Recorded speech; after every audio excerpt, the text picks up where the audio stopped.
Hi there! If you love reading books, this is one of the books that I'd like to highly recommend sa'yo. Extreme Ownership, How U.S. Navy SEALs Lead and Win. Ito ay from Jocko Willing and Leif Babin. Pero ang ganda nito guys. No? It's a New York Times bestseller. Actually, 2 million. More than 2 million copies sold.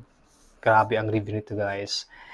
And I finished reading this I think long time ago. Pero ngayon, binasa natin ulit and I'd like to share with you ano yung mga lessons, no? 5 for me invaluable lessons that we can apply sa ating buhay, career, sa ating pamilya, no? That will improve us exponentially. So, first lesson na natutunan ko dito, extreme ownership. Number 1 dito talaga na consistent all throughout sa book is taking ownership. No? Taking ownership. Take ownership. Ownership sa iyong buhay. Regardless if it's good or bad, whatever the outcome is, you should take ownership. Ang kanyang dinadrive dito is not 50, not 60, but complete ownership, complete responsibility. Okay? Not some, but dito is everything. Everything na nangyayari sa iyong buhay. Everything within you, outside you, around you, everything. So, for me personally, bakit napaka-importante ito? Because when we take ownership, we are also taking full accountability, which is very important for us to have better performance, better result, stronger na resolve. Whatever happens, you have that extra energy, extra effort, because you have made that decision that this depends entirely on me. So that's one of the lessons that for me napaka importante, because nowadays we are just taking ownership kung ang resulta ay maganda. Pero if it's bad, if it's ugly, if it's painful, if it's something na has the potential to embarrass us, we don't. We shy away, or we run away, or we cover it up because we do not want to take ownership pag hindi maganda ang dating sa ating reputasyon, sa ating leadership, sa ating image. But according to Jocko Willing and Leif Babin, dapat you own everything, because this alone, if you take extreme ownership, it can save lives.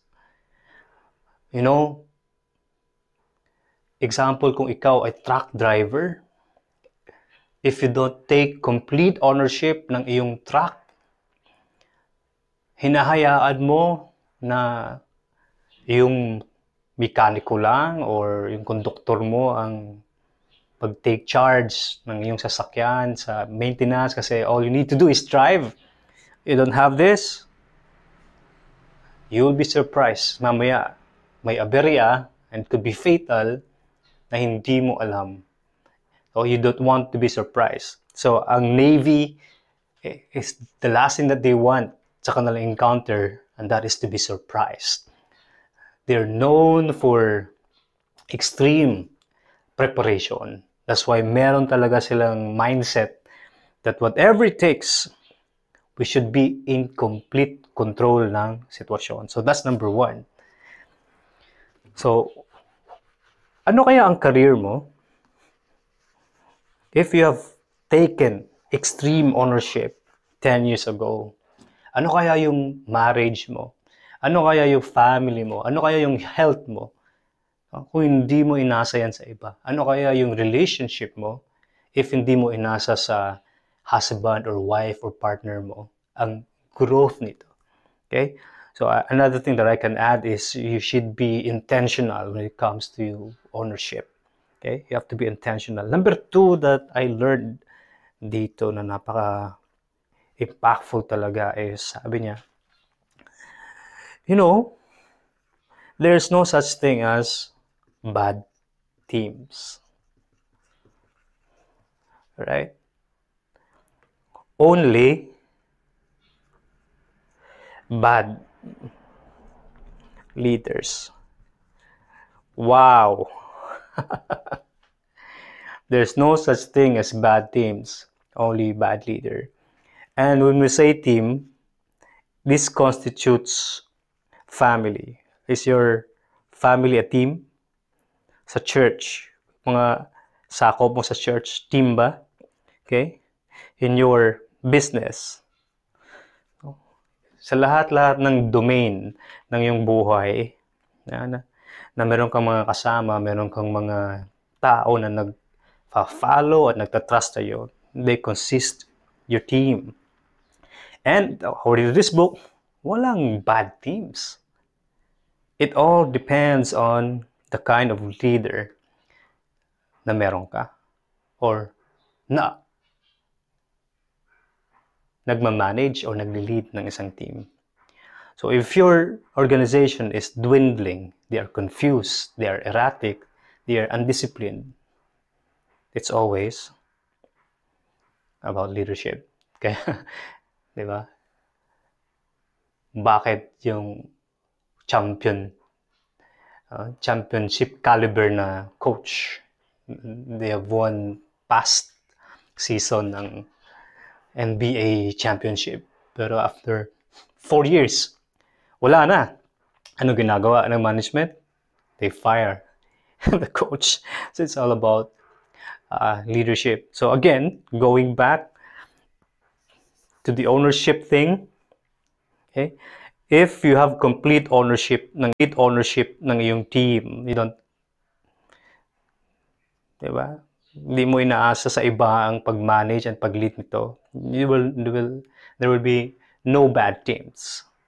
So anong implication nito? It's all about leadership. It's all about developing your leadership skills, attributes, because when you improve this also improves. Right? And one thing that I learned from my mentor, John Maxwell, is you cannot reproduce leaders unless you lead yourself first. So may tinatawag na self-leadership. Right? And it's a disgrace kung malaki yung team mo and then you cannot even manage and lead yourself. So again, there's no such thing as bad organization, only bad leaders. Ouch! Grabe, ano? So kung mabasa mo tong libro na to, guys, they are very ruthless. Walang sugarcoat dito. If may pagkakataon ka, tingnan mo ito ang atong check sa YouTube about Jocko Willink. Nako. Hindi ito yung motivational speaker or guru na usual mong nakikita or na-expose. This guy will kick your ass. This guy is ruthless. Kasi marami ang mga businesses and corporations sa Amerika after reading this book, they hired these guys to be their leadership coach. to be their mentor, to be their consultant. Ganun ang power. And number 3, na natutunan ko dito is, sabi niya, everything that you do should be mission-driven. So you have to believe in the mission.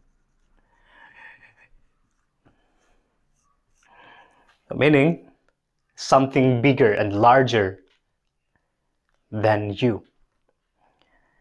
Okay?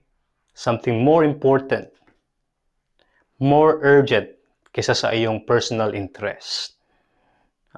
So for your team, family, business, mga empleyado mo to be effective as a leader, you must fully believe in the mission.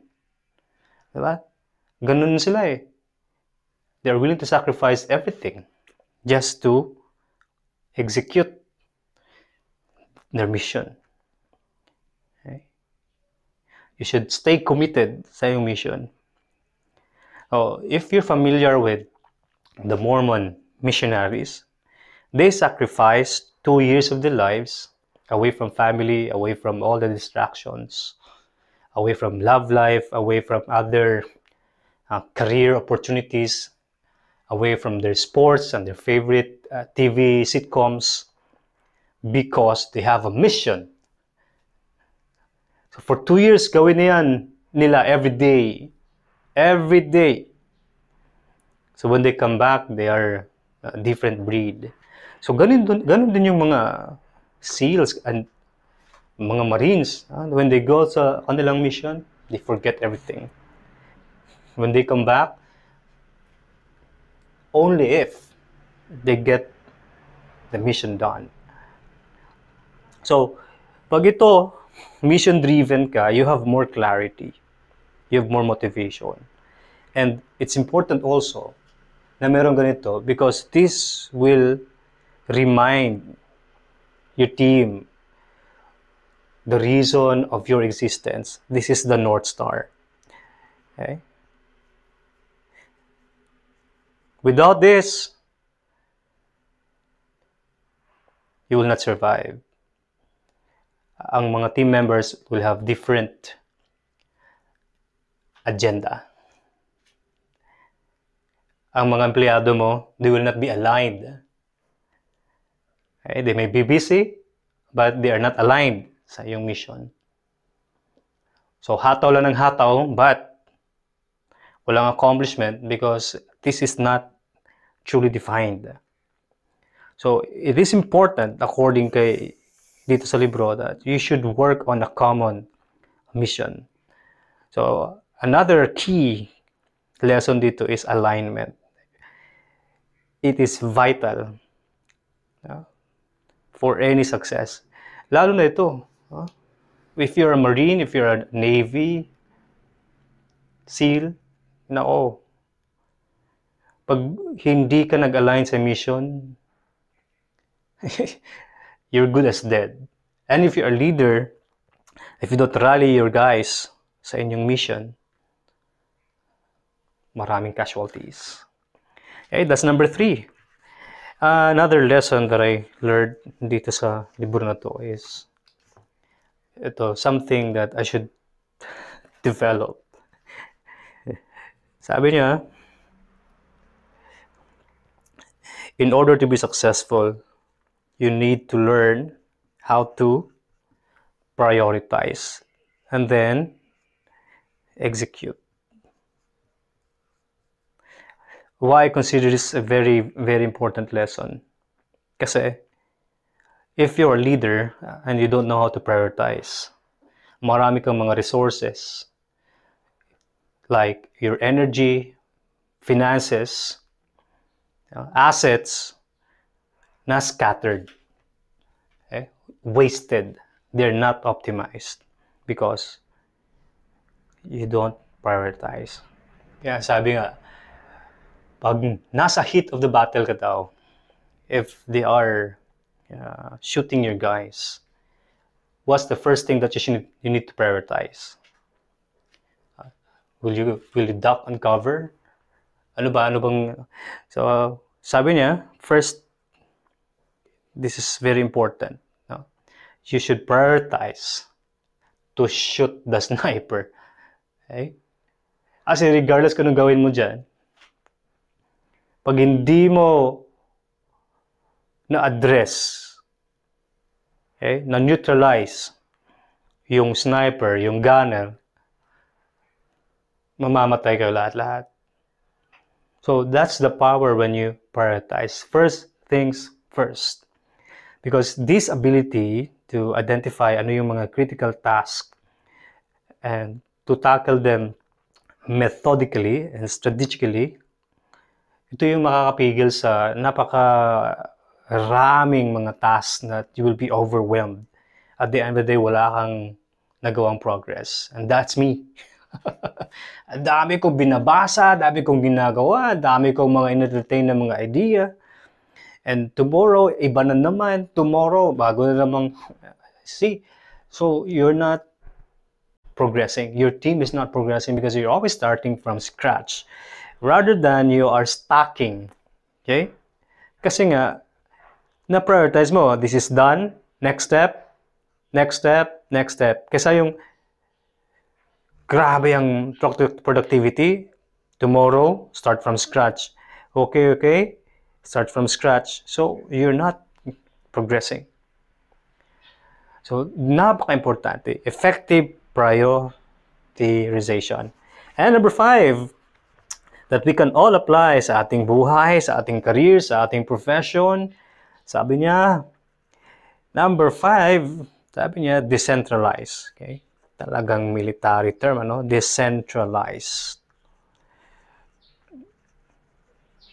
Okay? Command. So, super duper important na as a leader, hindi lang ikaw dapat yung may capacity at empowered na mag-lead. Okay? You should empower your subordinates, your team members to make ito, napaka-importante. Decisions, okay?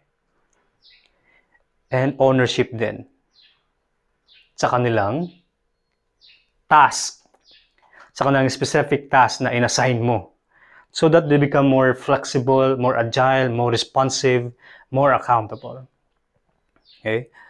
Tsaka importante dito, pag binigyan mo sila nito, you are encouraging them to take initiative, to be creative. Okay? You take these guys from dati-rati na walang ownership, walang accountability, walang responsibility. Okay? Wala silang kumpiyansa sa sarili. Okay?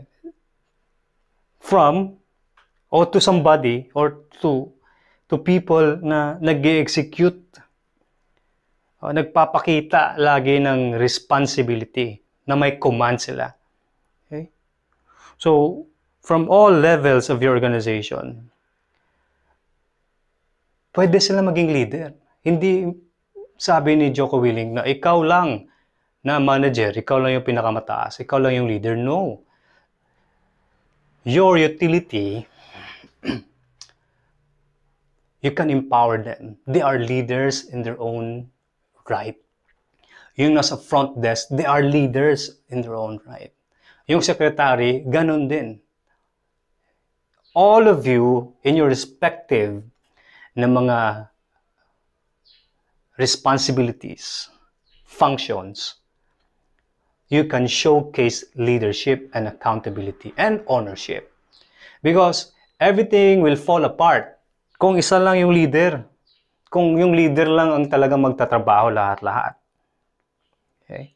So this will impact the overall effectiveness and performance ng iyong team. At napaka-crucial sa success ng isang organization, isang team, isang business, isang family. Right? Lahat-lahat may responsibility, lahat-lahat may task, lahat-lahat ay accountable para sa overall na result or outcome. So, those are the lessons na I believe napaka-importante that we all learn and apply sa ating buhay. So, Again, if you guys are interested, no, meron ito available to sa National Bookstore. Napakaganda. Again, this is highly recommended, especially to those who want to become much better na leaders. Leadership is the name of the game. And none better na makaturo at makatulong, maka-expand sa ating perspective, understanding, awareness about leadership than these guys. Okay? Another ko na learn dito sa kanya, sabi niya, is time costs lives. When you are indecisive as a leader, you don't know your responsibility, you don't know how to prioritize. Seconds lang, mamamatay ang yung mga soldiers. So that's why you have to be always alert and aware, and to have this extreme ownership. No mercy. Ganon. Sabi nga, only the paranoid will survive. In the heat of the battle, grabe, no? Small lapse lang, but it can mean everything. So if you have that kind of mindset na everything chine-check mo, everything palagi mong minomonitor, everything you are conscious of the fact that kung hindi mo ito bibigyan ng iyong oras at atensyon, this could be the determining factor ng iyong success or failure. Ganon. Iba sila mag-isip. I read a book by Vince Lombardi, isa sa mga pinaka-successful na coaches of all time. Sabi niya, kahit ngayon champion tayo, kahit nag-Grand Slam tayo, if we'll start practicing tomorrow, we are back to the basics. If there's one thing that you should take ownership, sabi niya, it should be the basics. Okay? Kasi pag mali ang paglagay mo ng iyong medyas, that will mean disaster sa iyong career, sa iyong team, sa ating aspirations to become champions. So I hope you guys learned something, and if you are also somebody na nakabasa dito, itong book na to, please share us your thoughts. So for more about this, if you enjoy this, please like, share, and above all, comment.